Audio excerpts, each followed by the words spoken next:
to another Coates Talent League vlog. I'm down here at Preston City Oval for another round. I think it's round 6 now. It's the Oakleigh Chargers and the Northern Knights going head to head.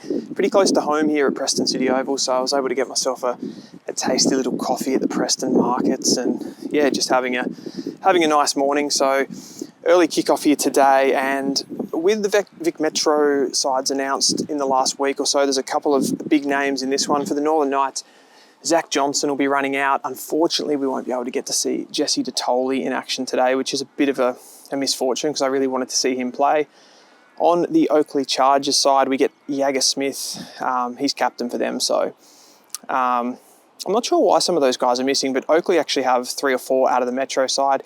The other player is the key position player in Tuvi that I really want to check out today. So that's going to be a good watch. Plenty of names there. And yeah, I'm just really enjoying the overcast skies. It'll be a good day for filming today. So I better get back in there and start you off, and I'll keep you posted with more info as the day unfolds.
First quarter wrapped up there.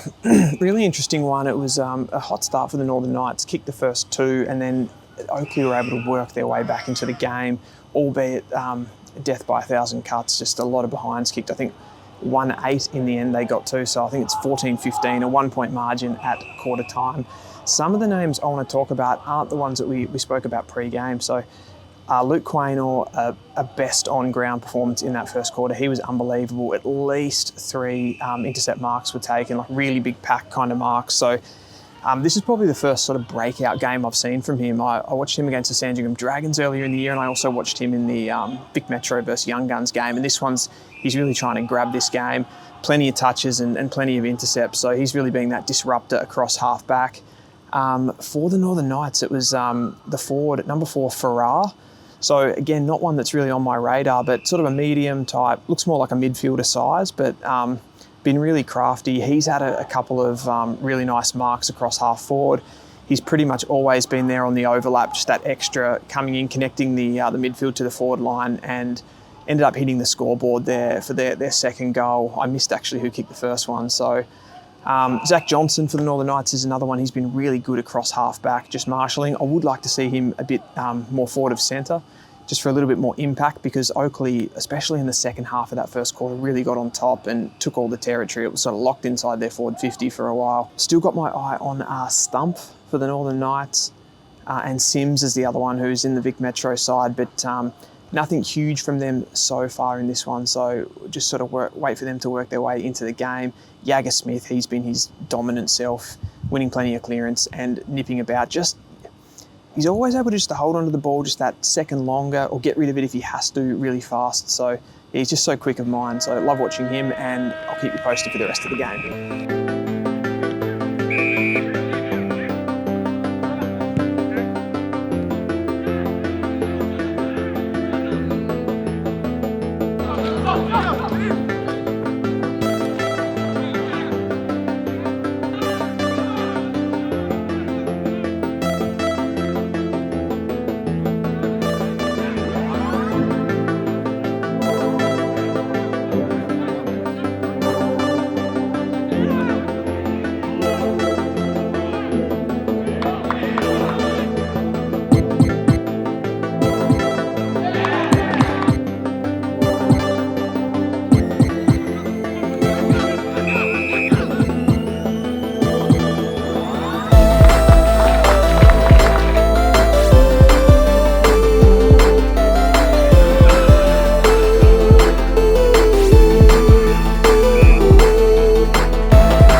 ejected. Jagga Smith leaves the field there at half time.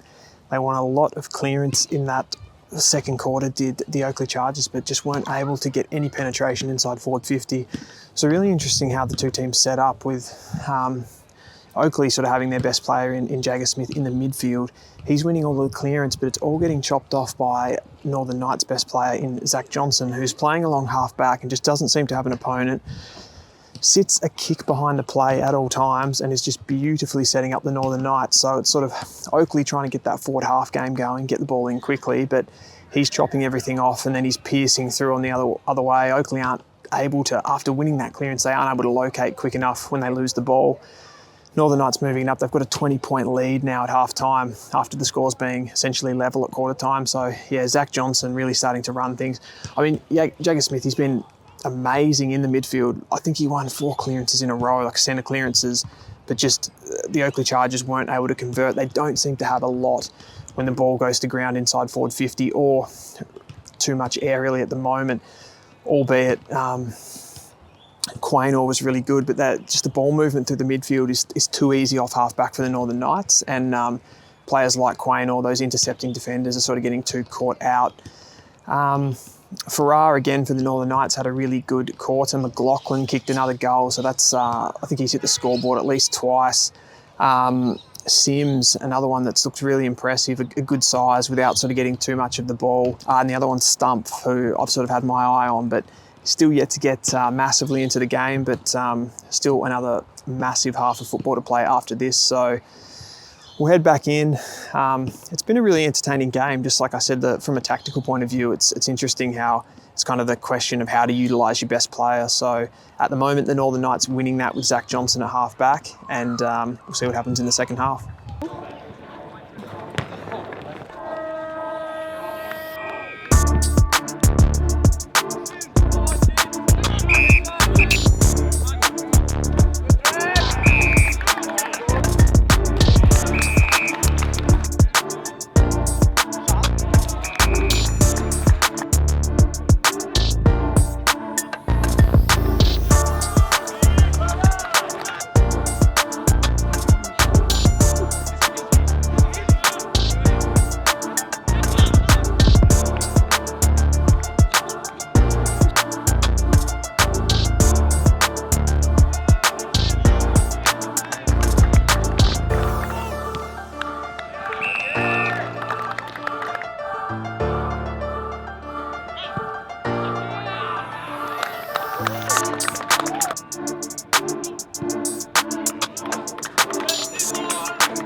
The big forwards absolutely came and ripped that game away from the Oakleigh Chargers in the third quarter.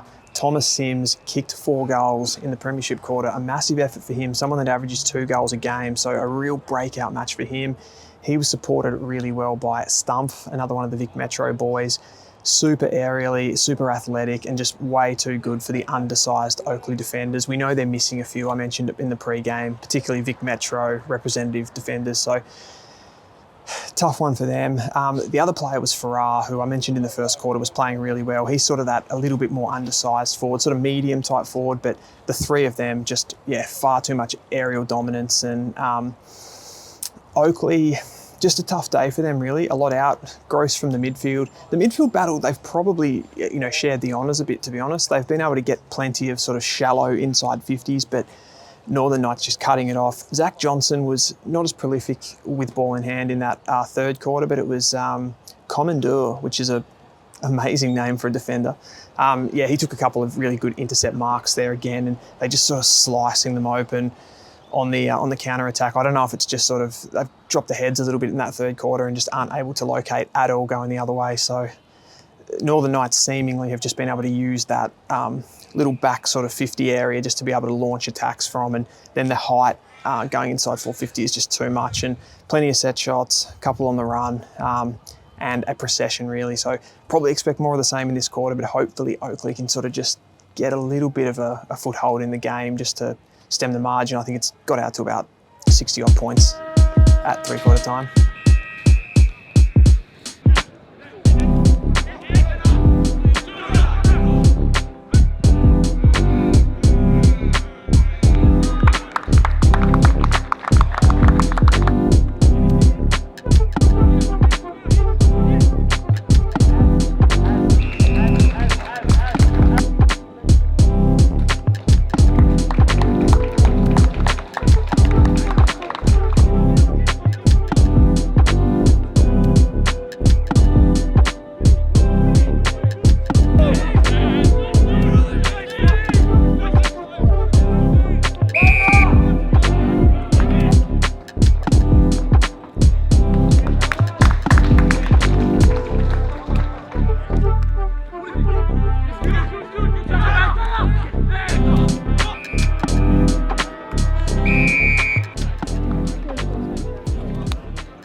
game all wrapped up here at Preston City Oval. It was a bit of a procession for the Northern Knights, a bit unexpected really. I knew that the Oakleigh Chargers had quite a lot of defenders out, so it was going to be a tough day, but didn't expect, I think it was a 80 or 90 point win in the end for the Northern Knights, so they really dominated. It was off the back of their really outstanding transition game from half-back. They scored a lot of goals moving the ball from one end of the ground to the other. Zak Johnson really straightened them up back there. He's the captain and just was really assured with ball in hand, used the corridor a lot, bit off some really tough kicks, and you never know with that sort of thing whether it's a combination of outstanding sort of foot skills by him or Oakleigh just not defending the ground as good as they could. The height that the Northern Knights possessed was way too much for the Oakleigh Chargers. Forward of centre, it was Sims, it was Farrar, number 19, whose name escapes me. They were all just too good aerially for the Oakleigh Chargers defenders, and I think they've got 2 Vic Metro defenders out, which I just said before, but yeah, so tough for them.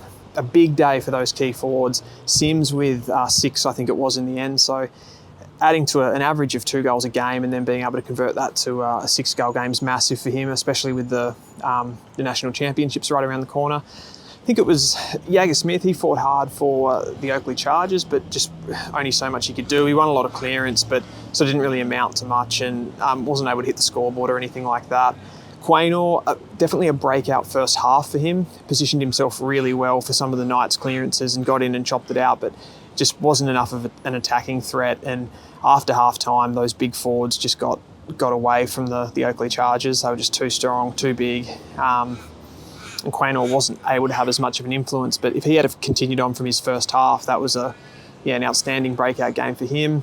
Other than that, I don't think there's too many more sort of huge performers from that game. A really sort of even performance for the Knights. The Ruck Healy, another one that stood out. So mentioned most of the names there. And yeah, I'll get back, edit this one up and put it on YouTube. So see you soon.